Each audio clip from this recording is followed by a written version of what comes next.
E aí pessoal, tudo bem com vocês?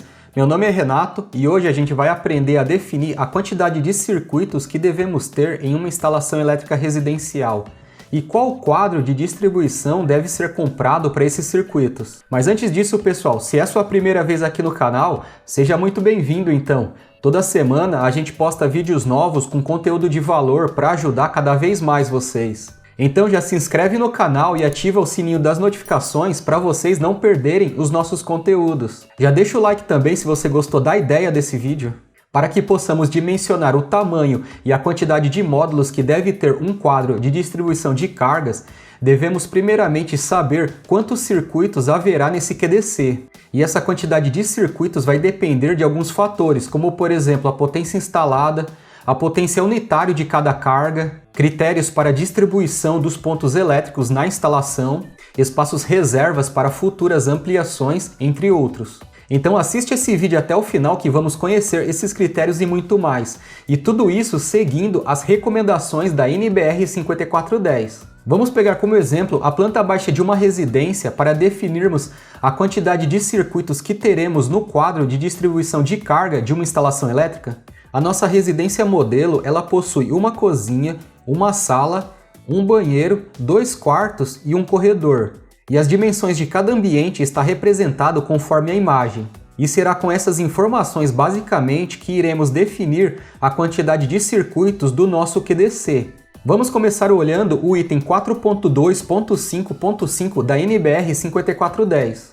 Os circuitos terminais devem ser individualizados pela função dos equipamentos de utilização que alimentam. Em particular, devem ser previstos circuitos terminais distintos para ponto de iluminação e para pontos de tomada. Vimos nesse item que não devemos ter pontos de iluminação e tomadas no mesmo circuito. Então podemos considerar nesse caso que já teremos inicialmente 2 circuitos no nosso QDC. Se olharmos agora o item 9.5.3.1, todo ponto de utilização previsto para alimentar de modo exclusivo ou virtualmente dedicado equipamentos com corrente nominal superior a 10 amperes devem constituir um circuito independente. Então chuveiros, torneiras elétricas, fornos micro-ondas e todos os equipamentos que tiverem corrente elétrica acima de 10 amperes devem ficar em circuitos separados. Assim, vamos considerar que em nosso exemplo teremos um circuito para o chuveiro, um circuito para a torneira elétrica e mais um circuito para o forno micro-ondas. Se olharmos agora o item 9.5.3.2, os pontos de tomadas de cozinhas, copas-cozinhas, áreas de serviços, lavanderias e locais análogos devem ser atendidos por circuitos exclusivamente destinados à alimentação de tomadas desses locais. Nesse caso, pessoal, não devemos instalar os pontos de tomada da cozinha junto com os pontos de tomada do restante da casa. Então vamos considerar mais um circuito para as tomadas da cozinha, vamos considerar mais um circuito para a tomada do banheiro também, totalizando assim 7 circuitos por enquanto. Agora que temos essas informações das divisões dos circuitos, vamos conferir se realmente o nosso quadro de distribuição ele terá 7 circuitos ou teremos que acrescentar mais?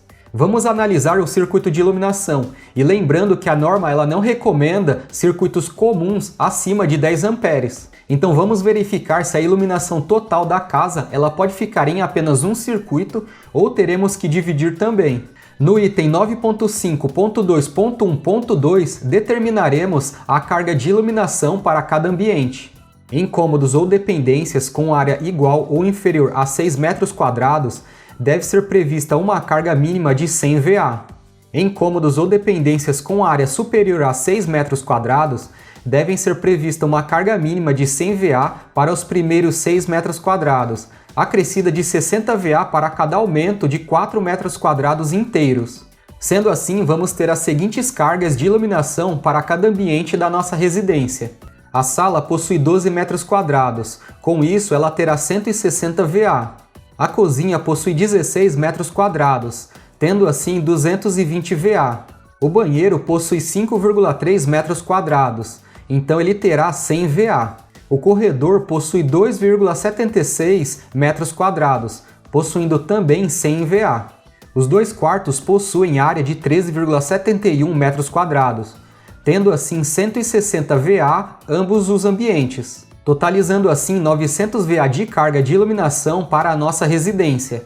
Com esse valor, vamos considerar que toda a iluminação ela será alimentada em 127 volts. Assim, vamos dividir os 900 VA pelos 127 volts para acharmos a corrente elétrica total do circuito de iluminação dessa residência. E fazendo esse cálculo, chegamos em um valor de 7,08 amperes. E veja, pessoal, que como essa corrente ela ficou abaixo de 10 amperes, que é o que a norma recomenda para não configurar um circuito específico, podemos ter apenas um circuito de iluminação que atenda a casa inteira. Vamos ver agora no item 9.5.2.2.1 o que a norma recomenda para a previsão da carga dos pontos de tomada. Em banheiros, devem ser previsto pelo menos um ponto de tomada próximo ao lavatório. Em cozinhas, copas-cozinhas, áreas de serviços, cozinha-área de serviço, lavanderias e locais análogos, deve ser previsto no mínimo um ponto de tomada para cada 3,5 metros, ou fração de perímetro, sendo que acima da bancada da pia deve ser previsto no mínimo 2 tomadas de corrente no mesmo ponto ou em pontos distintos. Em varandas deve ser previsto pelo menos um ponto de tomada. Em salas e dormitórios devem ser previsto pelo menos um ponto de tomada para cada 5 metros ou fração de perímetro, devendo esses pontos ser espaçados tão uniformemente quanto possível. Em cada um dos demais cômodos e dependências de habitação, devem ser previsto pelo menos um ponto de tomada se a área do cômodo ou dependência for igual ou inferior a 2,25 metros quadrados. Admite-se que esse ponto seja posicionado externamente ao cômodo ou dependência, a até 0,8 metros no máximo de sua porta de acesso. Um ponto de tomada se a área do cômodo ou dependência for superior a 2,25 metros quadrados e igual ou inferior a 6 metros quadrados. Um ponto de tomada para cada 5 metros ou fração de perímetro, se a área do cômodo ou dependência for superior a 6 metros quadrados, devendo esses pontos ser espaçados tão uniformemente quanto possível. Então, pessoal, teremos as seguintes cargas para os pontos de tomadas de cada ambiente da nossa residência. Na sala, teremos 3 tomadas de 100 VA, totalizando 300 VA. Na cozinha, teremos 3 tomadas de 600 VA, mais 2 tomadas de 100 VA, totalizando 2000 VA. No banheiro, teremos uma tomada de 600 VA. No corredor, nós também iremos ter uma tomada de 100 VA. E em cada quarto, terá 4 tomadas de 100 VA cada uma, totalizando 400 VA em cada quarto. Como nós já temos um circuito de tomada para a cozinha e um para o banheiro, sobrou para nós agora os circuitos de tomadas da sala, dos quartos e do corredor.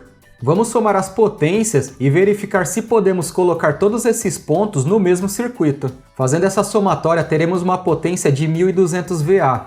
E se considerarmos que a tensão de alimentação dessas tomadas serão 127 volts, vamos ter um valor de corrente elétrica de 9,45 amperes para um circuito com todas essas tomadas. Então teremos mais um circuito com as tomadas da sala, dos quartos e do corredor. Agora, pessoal, vamos conferir a potência total das tomadas da cozinha, se realmente podemos ter apenas um circuito ou teremos que dividir elas. Com o valor total de 2000 VA, se dividirmos pelo valor de 127 volts, que será a tensão de alimentação dessas tomadas, chegaremos numa corrente elétrica de 15,75 amperes. Com esse valor, não podemos ter as 5 tomadas da cozinha no mesmo circuito. Teremos que dividi-las para diminuir essa corrente abaixo dos 10 amperes. Vamos então fazer um circuito com 2 tomadas de 600 VA, totalizando 1.200 VA, e com isso a corrente elétrica ficará em 9,45 amperes. E teremos um outro circuito com uma tomada de 600 VA, mais 2 tomadas de 100 VA cada uma, totalizando 800 VA. Com isso, a corrente elétrica será 6,3 amperes. E com isso chegamos a 8 circuitos no nosso quadro de distribuição de cargas. Agora vamos verificar como que ficou esses circuitos? Teremos um circuito de iluminação total da casa em 127 volts, um circuito para as tomadas da sala, corredor e quartos em 127 volts. Teremos 2 circuitos das tomadas da cozinha em 127 volts. Teremos mais um circuito para a tomada do banheiro em 127 volts. Teremos o circuito do chuveiro elétrico em 220 volts. o circuito da torneira elétrica em 220 volts também, e mais um circuito para a tomada do micro-ondas em 127 volts. Depois de definir a quantidade de circuitos da nossa casa, vamos especificar qual é a quantidade de módulos ou de posições de disjuntores que precisamos para o nosso quadro. Para isso, devemos especificar o espaço que temos que prever como reserva para as futuras ampliações conforme a NBR 5410. E ela estabelece isso no item 6.5.4.7. Nos quadros de distribuição, deve ser previsto espaços reserva para ampliações futuras, com base no número de circuitos com que o quadro for efetivamente equipado, conforme a tabela 59. Então, para até 6 circuitos, devemos prever 2 circuitos reservas. De 7 a 12, devemos prever 3 circuitos reservas. Entre 13 a 30 circuitos, devemos prever 4 circuitos reservas. E para um número acima de 30 circuitos, devemos prever um mínimo de 15% desses 30 circuitos. Então, pessoal, como temos 8 circuitos, temos que considerar mais 3 circuitos reservas para o nosso QDC. E esses circuitos serão em 220 volts, porque a alimentação do nosso quadro de distribuição será em 220 volts bifásico. Sendo assim, chegamos na seguinte configuração. Para o circuito de iluminação, vamos considerar um módulo, porque ele será em 127 volts. Para as tomadas da sala, corredor e quarto, vamos considerar um módulo, porque também será em 127 volts. Para as tomadas da cozinha, vamos considerar 2 módulos, porque serão 2 circuitos em 127 volts. Para a tomada do banheiro, vamos considerar um módulo em 127 volts. Para o chuveiro, vamos considerar 2 módulos, porque ele será alimentado em 220 volts. Para a torneira elétrica também vamos considerar 2 módulos, porque também será alimentado em 220 volts. Para a tomada do micro-ondas teremos um módulo, por ele ser alimentado em 127 volts. E teremos 3 circuitos reservas com 2 módulos cada um, totalizando 16 módulos para o nosso quadro. Mas devemos considerar também as posições para a instalação dos DRs, dos DPS e do disjuntor geral também.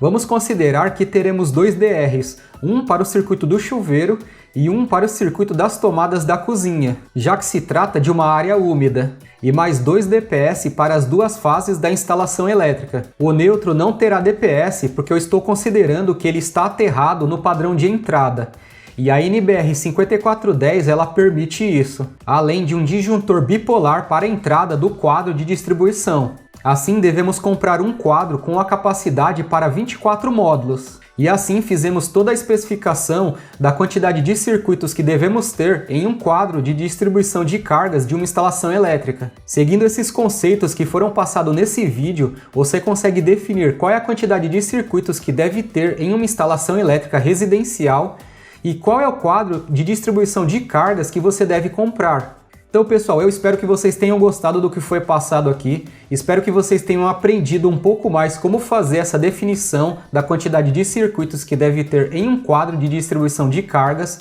de uma instalação elétrica. Compartilhe esse vídeo com as pessoas que você conheça, que se interessa por esse tipo de assunto, para que elas tenham mais conhecimento. Mais uma vez, se inscreve no canal se você ainda não é inscrito. Isso ajuda demais a gente a divulgar o nosso trabalho para cada vez mais pessoas. Já deixa o like no vídeo se você gostou do que foi passado aqui. Então, pessoal, eu vou ficando por aqui e eu vejo vocês nos próximos vídeos.